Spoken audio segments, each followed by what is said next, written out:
Example 8.10.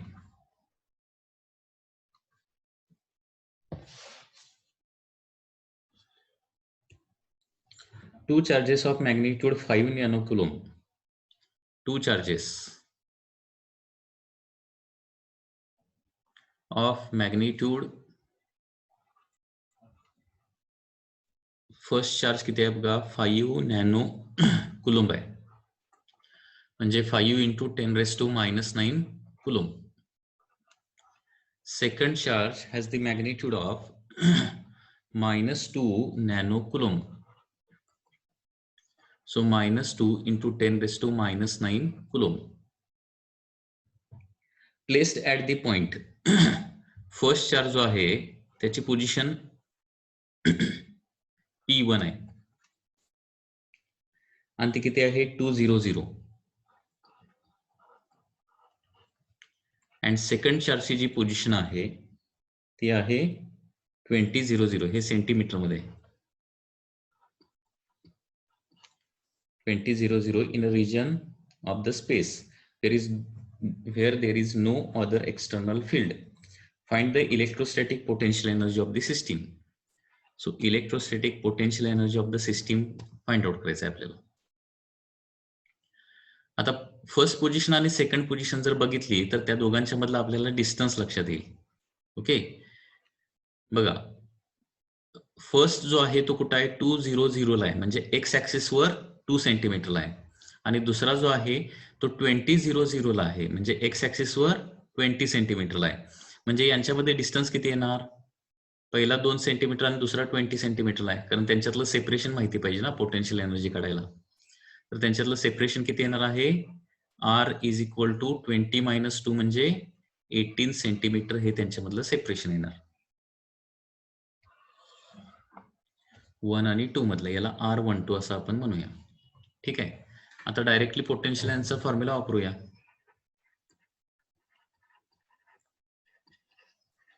We know that potential energy is equal to 1/4πε0 Q1 Q2 divided by R12.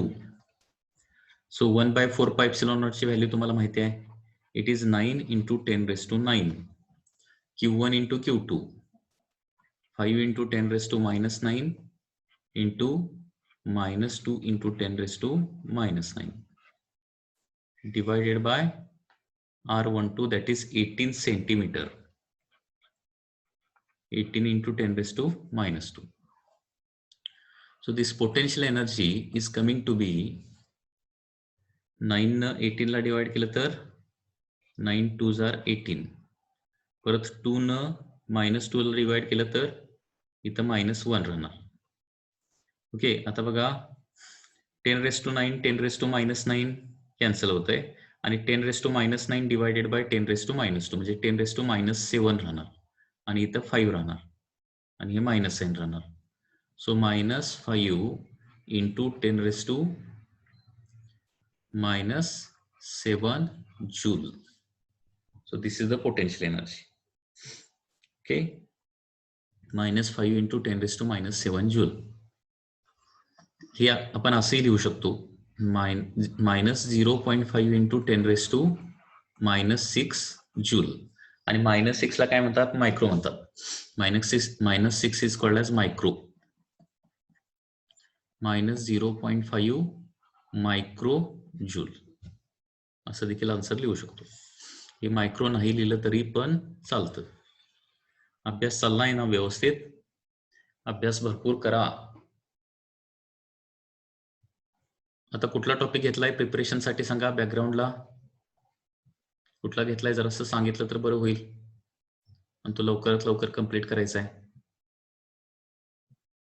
तुम्ही definitely successful व्हाल.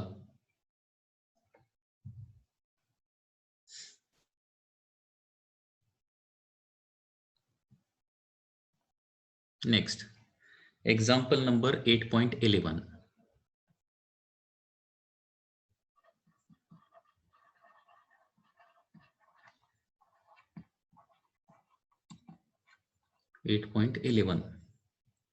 Calculate electrostatic potential energy of system of charges shown in the figure.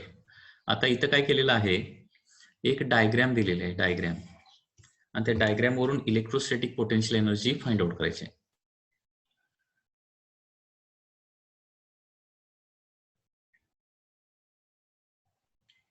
So this is a square. This is a square of side R.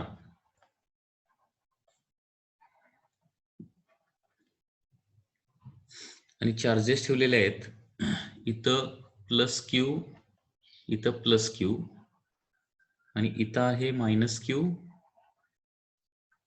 इथं आहे minus Q.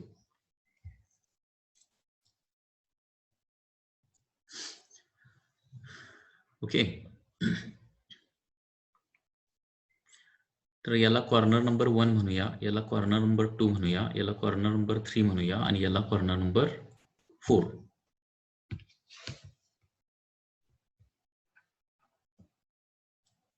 Electrostatic potential energy आपल्याला find out करायचं आहे.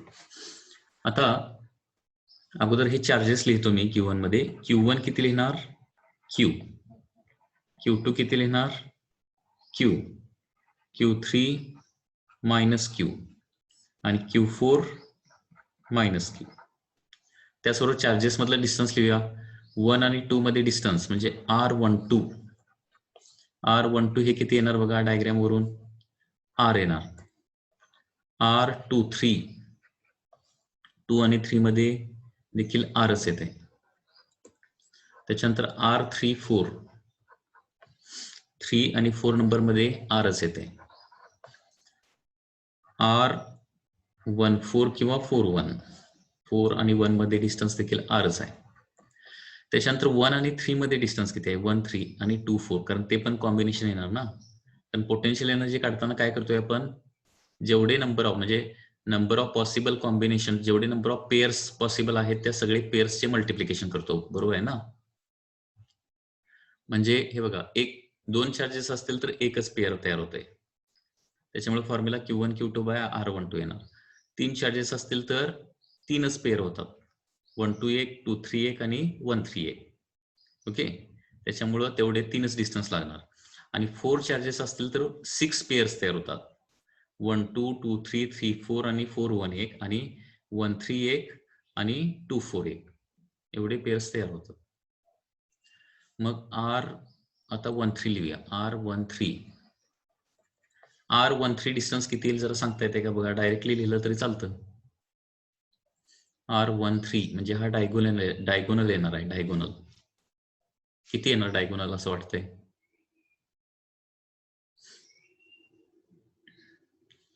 Pythagoras theorem वापरू शकता. ही side R, ही side R असेल तर hypotenuse √2R येणार, correct, √2 times R.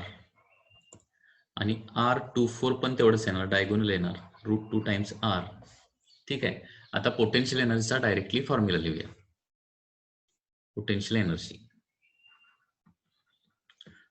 Energy of 4 charges 1/4πε0 तर कॉमनच येईल.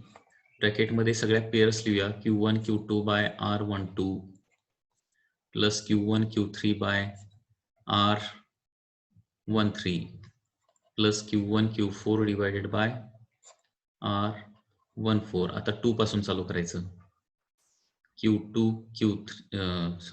Q3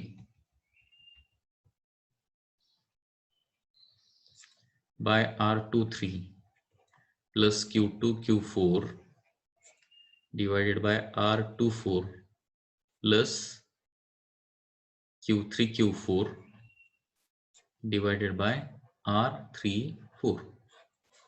या सगळ्या व्हॅल्यू आपल्याला ठेवाव्या लागतील. Potential energy is equal to 1/4πε0 into Q1 into Q2. आता Q1 इंटू Q2 म्हणजे plus Q into plus Q म्हणजे Q स्क्वेअर होणार,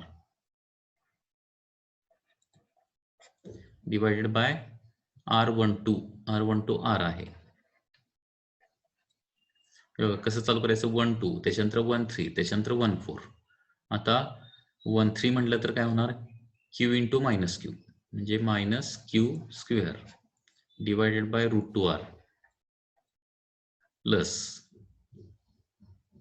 1 3 झालं 1 4. आता क्यू आणि मायनस क्यू आहे, म्हणजे minus q square divided by r plus Q2 Q3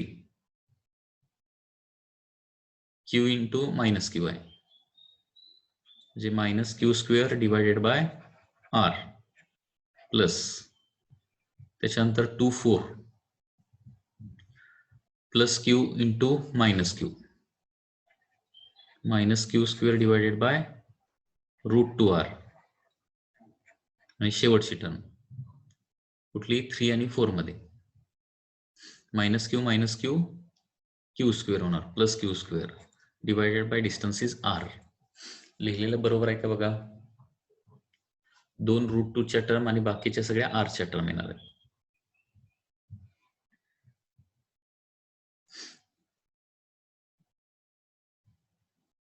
So potential energy is equal to 1/4 pi epsilon naught. आता जेवढे डिनॉमिनेटर आर आहेत ना त्यांचं फक्त ऍडिशन अगोदर करूया. Q square by r minus q square by r हे कॅन्सल झालं आणि minus q square by r plus q square by r हे पण कॅन्सलच होते. म्हणजे शिल्लक काय राहत आहे?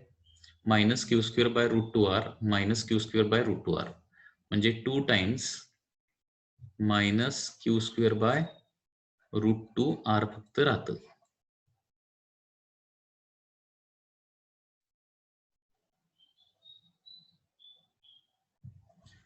म्हणजे पोटेन्शियल एनर्जीचा फॉर्म्युला होणार आहे.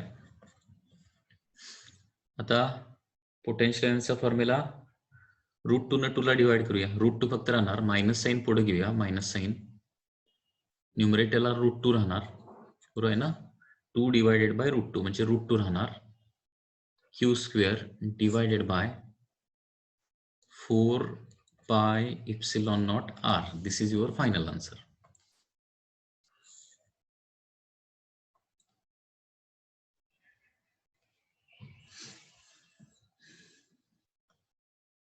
इलेक्ट्रोस्टॅटिक बोर्डचा इलेक्ट्रोस्टॅटिक खूपच इझी आहे. जेवढे मार्क्स आहेत या टॉपिकला सगळे मिळाले पाहिजेत बघा. जरासं प्रॅक्टिस करायची गरज आहे. थिअरीला शुअरली तुम्ही अबव 90 जाल, 90 मार्क्स अबव 90 95 मार्क्स जाल. नीट जेईचं प्रिपरेशन तुम्हाला करावं लागेल. आता नेक्स्ट काय बघा, potential energy of a single charge in external electric field हे एक डेरिवेशन आहे.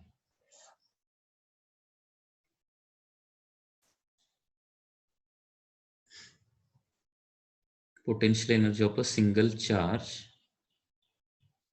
in external electric field.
Potential energy of a single charge in external electric field. Okay, आता इथं समजा एक एक्सटर्नल इलेक्ट्रिक फील्ड आहे आणि त्या एक्सटर्नल इलेक्ट्रिक फील्ड मध्ये एक पॉइंट पी आहे आणि त्या पी पॉइंट जवळ काय केलेलं आहे, चार्ज क्यू ठेवलेला आहे. ठीक आहे, किती चार्ज ठेवला आहे? क्यू इतका चार्ज ठेवला आहे. तर त्याची पोटेन्शियल एनर्जी आपल्याला फाइंड आउट करायची आहे. तर त्याचं डेरिवेशन कसं येणार बघा.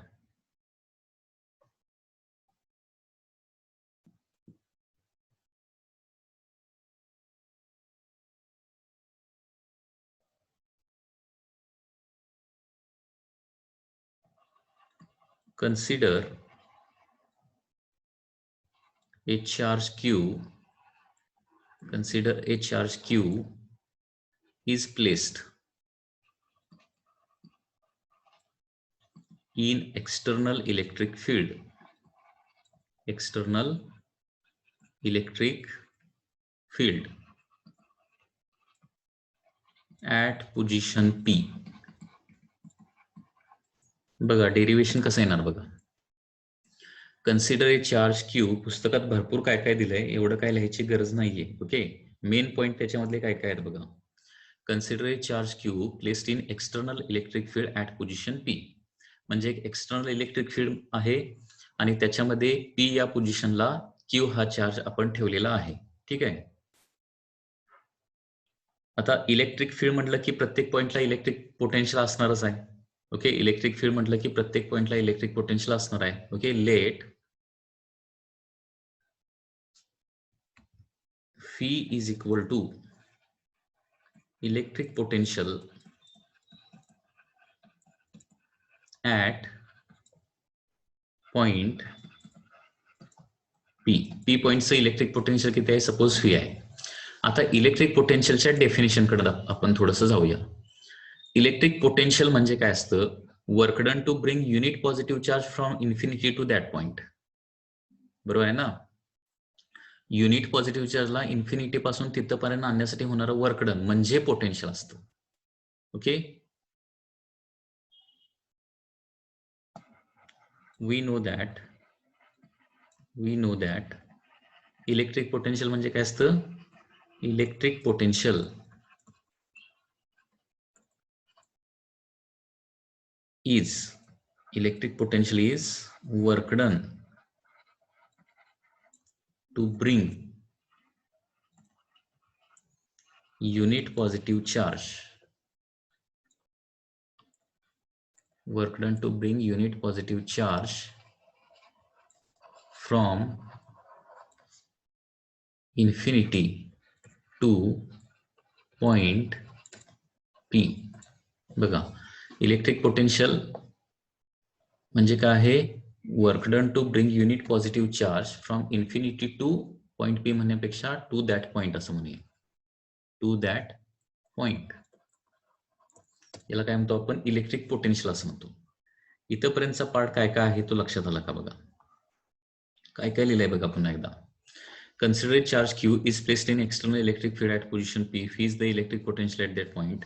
आता इलेक्ट्रिक पोटेन्शियल म्हणजे काय ते अगोदर आपल्याला लिहावं लागेल इथं. ओके, तर इलेक्ट्रिक पोटेन्शियल म्हणजे काय असतं, work done to bring unit positive charge from infinity to that point P. आता पी पॉइंटचं पोटेन्शियल फी आहे. पी पॉइंटचं पोटेन्शियल काय आहे, फी आहे. म्हणजे याचा मिनिंग काय होतो, पी या पोझिशनला युनिट चार्ज आणण्यासाठी वर्क डन किती होणार आहे, phi. Okay, that is potential म्हणजेच युनिट चार्जचं वर्क डन, एवढंच लक्षात ठेवायचं आहे. That is work done to bring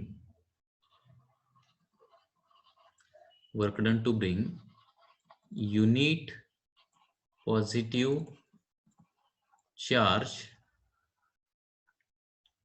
from infinity to position P is equal to काय असणार, फी असणार आहे. कारण पोटेन्शियल म्हणजे युनिट चार्ज साठी लागणारं वर्क डन. पी पोझिशनचं पोटेन्शियल किती दिलंय, फी. पी पोझिशनचं पोटेन्शियल काय दिलंय, फी. म्हणजे फी काय असणार आहे, वर्क डन असणार. कशासाठीचं वर्क डन, युनिट पॉझिटिव्ह चार्जला आणण्यासाठी लागणारं वर्क डन. ओके, तर हे युनिट चार्जला आणण्यासाठी वर्क डन आहे. आता आपण क्यू चार्ज तिथं आणून ठेवलाय ना, युनिट चार्ज आणून ठेवलेला नाही. पी पोझिशनला किती आणून चार्ज ठेवलाय, युनिट क्यू चार्ज आणून ठेवलाय. मग त्याला किती वर्क डन लागणार. Okay, so therefore work done to bring charge Q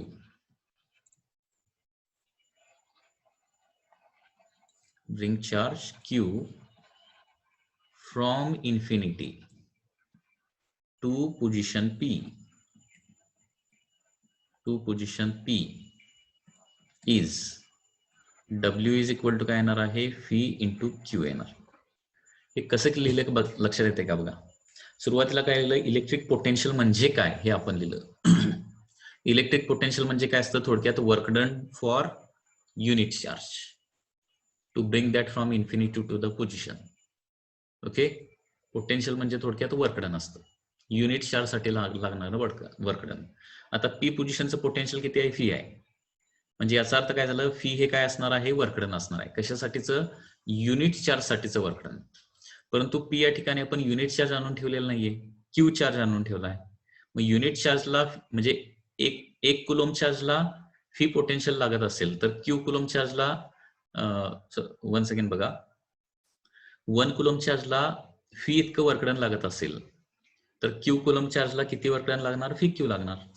तेवढं टाइम्स होणार ना ते फी क्यू. आणि हे जे वर्क डन आहे ते काय होणार आहे? त्या चार्ज मध्ये पोटेन्शियल एनर्जीच्या स्वरूपात स्टोअर होणार आहे. This work is stored in the form of potential energy in the charge. This work is stored in the form of potential energy. In the form of potential energy in that charge. This work is stored in the form of potential energy in that charge.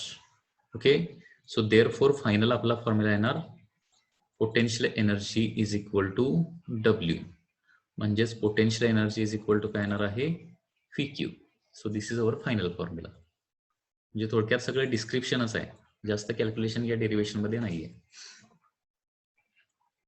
म्हणजे काय लक्षात येते का बघा, P हा एक point आहे, तिथं आपण क्यू हा एक चार्ज ठेवलेला आहे. ठीक आहे, पी या ठिकाणी पोटेन्शियल किती आहे? फी पोटेन्शियल आहे. आता पोटेन्शियल म्हणजे काय असतं हे अगोदर सुरुवातीला लिहिलं. पोटेन्शियल म्हणजे युनिट चार्जला इन्फिनिटी पासून आणण्यासाठी होणारं वर्क डन. आता बघा, पी पोझिशनला पोटेन्शियल फी आहे, पी पोझिशनला पोटेन्शियल फी आहे, याचा अर्थ काय होतो? युनिट चार्जला पी पोझिशनला आणून ठेवण्यासाठी वर्क डन किती होतंय? फी. पोटेन्शियल म्हणजेच वर्क डन लक्षात घ्या, परंतु युनिट चार्ज साठी लागणार वर्क डन, 1 कुलॉम साठी होणार वर्क डन. आता क्यू कुलॉमला पी पोझिशनला आणून ठेवायचं असेल, 1 कुलॉमला फी वर्क डन लागत असेल तर क्यू कुलॉमला किती वर्क डन लागणार? फी क्यू लागणार. ओके, आणि हे जे झालेलं वर्क डन आहे ते पोटेन्शियल एनर्जीच्या स्वरूपात स्टोअर होतं. And therefore potential energy of that charge is equal to काय येणार आहे? फी क्यू येणार आहे. Okay, so this is your final formula. आता हे potential energy of single charge in external electric field झालं. तसं potential energy of system of 2 charges in external electric field काढूया. म्हणजे single charge external electric field मध्ये ठेवला तर potential energy fee Q होणार. तर आता 2 चार्जेस एक्सटर्नल इलेक्ट्रिक फील्ड मध्ये ठेवले तर पोटेन्शियल एनर्जी किती निर्माण होणार त्याचं डेरिवेशन करूया.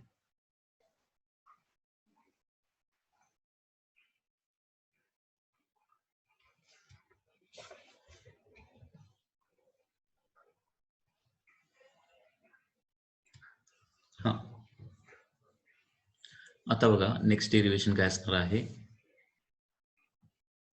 Potential energy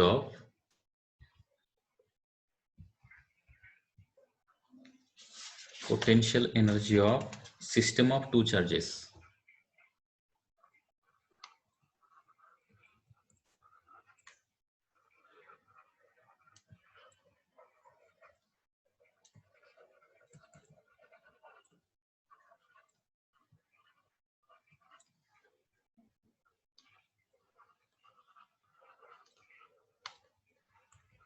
in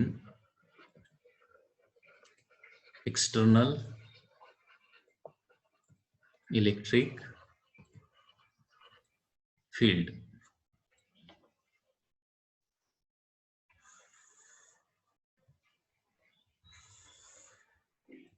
potential energy of system of 2 charges in external electric field. आता पूर्वी बघा फक्त 2च चार्जेस होते, एक्सटर्नल इलेक्ट्रिक फील्ड वगैरे काय नव्हतं, आणि त्यावेळी पोटेन्शियल एनर्जी फक्त किती होती? 1/4πε0 Q1 Q2 by R एवढीच होती. म्हणजे 2च चार्जेस असतील, बाकी तिथं काही नसेल, तर पोटेन्शियल एनर्जीचा फॉर्म्युला होता 1/4πε0 Q1 Q2 by R. आता 2 चार्जेस पण आहेत आणि तिथं एक्सटर्नल इलेक्ट्रिक फील्ड पण आहे, तर पोटेन्शियल एनर्जी किती निर्माण होणार ते आपल्याला फाइंड आउट करायचं आहे. सपोज लक्षात घ्या, 2 चार्जेस असे आहेत, first charge is Q1, second charge is Q2, आणि यांच्यामध्ये सेपरेशन सपोज किती आहे, यांच्यामध्ये सेपरेशन आहे R12. चला आता एवढंच जर असतं तर हे ऑलरेडी डेरिव्हेशन आपण केलंय, एवढे दोनच चार्ज असते तर पोटेन्शियल एनर्जी किती आली असती, 1/4πε0 Q1 Q2 बाय R12 आली असते.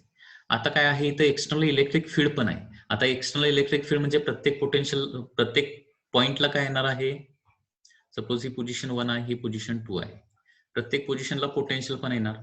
इथलं पोटेन्शियल V1 असेल सपोज आणि इथलं पोटेन्शियल काय असेल आता V2 असेल, तर त्या पोटेन्शियलची पण काय येणार आहे, पोटेन्शियल एनर्जी येणार आहे.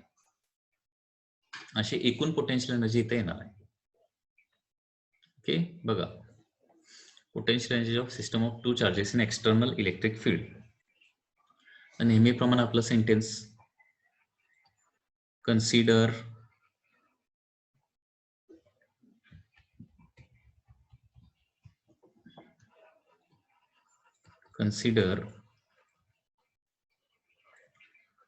two charges, consider two charges Q1 and Q2 are placed in external electric field.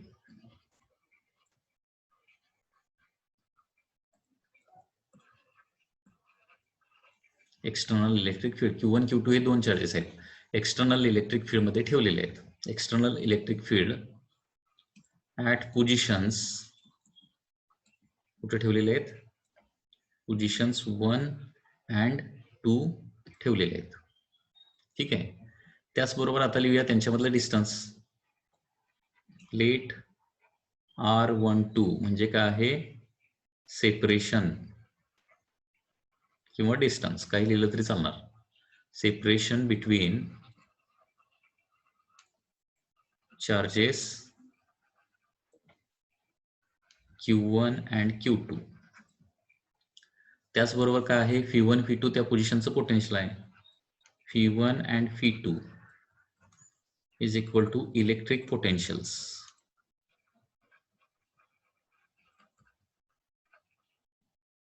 at positions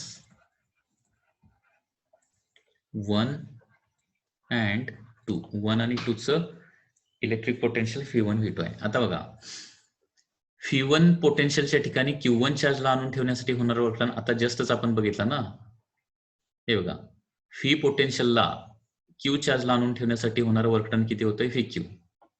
ठीक आहे, म्हणजे याचा अर्थ काय होणार, V1 या पोटेन्शियलला Q1 चार्जला आणून ठेवण्यासाठी वर्क डन किती होणार, Q1 V1. तसंच V2 या पोटेन्शियलला Q2 या चार्जला आणून ठेवण्यासाठी किती वर्क डन होणार, V2 Q2. हे झालं. आणि त्याचबरोबर Q1 Q2 दोघांचं म्हणजे Q1च्या इलेक्ट्रिक फील्ड मध्ये Q2 ला आणून ठेवण्यासाठी होणारं वर्क डन ते आणि वेगळं आहे. ते किती असतं, 1/4πε0 Q1 Q2 बाय R12. हे 3 वर्क डन जस्ट लिहायचे आहेत, त्यांची ऍडिशन करायची म्हणजे तुम्हाला टोटल वर्क डन मिळणार. आणि टोटल वर्क डन म्हणजे काय असणार आहे, तुमची पोटेन्शियल एनर्जी असणार आहे. आता बघा, इथं सगळे वर्क डन मी 1 by 1 लिहितो. किती सिंपल डेरिव्हेशन आहे बघा. First, work done to bring charge Q1 at position 1. Q1 ला 1 या ठिकाणी आणून ठेवण्यासाठी होणारं वर्क डन त्याला W1 म्हणूया. W1 इज इक्वल टू होणार Q1 V1. ओके, हे W1 झालं. आता पुढं work done to bring charge Q2 at position 2. W2 is equal to charge किती आणायचा आहे, Q2, किती पोटेन्शियलला, V2 पोटेन्शियलला. आणि तिसरं वर्क डन आता कुठलं, Q1 च्या जवळ Q2 ला आणण्यासाठी होणारं वर्क डन, ते आणि सेपरेट आहे ना.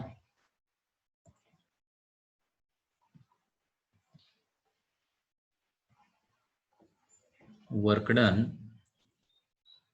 To bring charge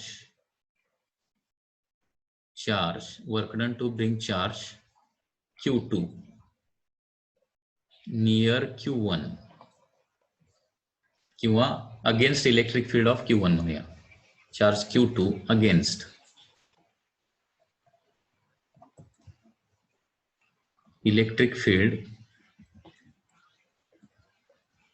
of Q1, कारण सुरुवातीला Q1 येणार आणि नंतर आपण तिथे Q2 आणणार आहे. त्याच्यामुळे Q1 त्याला Q2 ला इझिली तिथे येऊ देणार नाही. त्याच्यासाठी वर्कडन करावं लागेल आणि ते वर्कडन W3 म्हणूया. ते किती असतं 1/4πε0 Q1 Q2 divided by R12. मग आता टोटल वर्कडन किती होणार बघा. Very simple. टोटल वर्कडन लिहायचं आणि that is the potential energy. एवढं सिम्पल डेरिव्हेशन आहे. ओके, पुस्तकात बघितलं तर तुम्हाला कळणार नाही काय लिहायचं नेमकं ते. Okay, so therefore total work done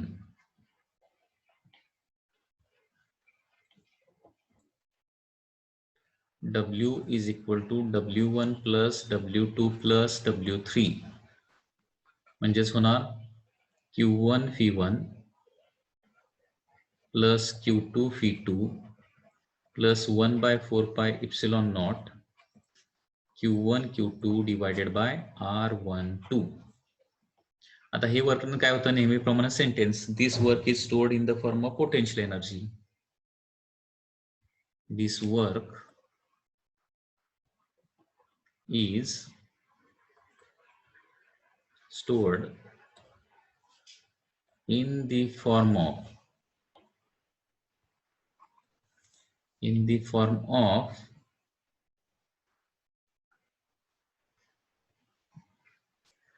potential energy. In the form of potential energy. Okay, so therefore potential energy of two charges, potential energy of two charges,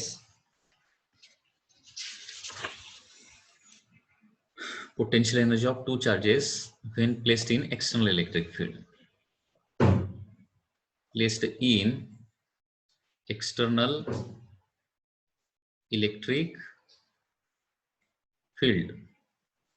external electric field येणार आहे U इज इक्वल टू झालेलं work done, total work done. U is equal to Q1 V1 plus Q2 V2 plus 1/4πε0 Q1 Q2 divided by R12. Okay, formula लक्षात आला का बघा. खूप easy formula आहे. जरा डेरिव्हेशन एकदा बघून घ्या व्यवस्थित. ओके,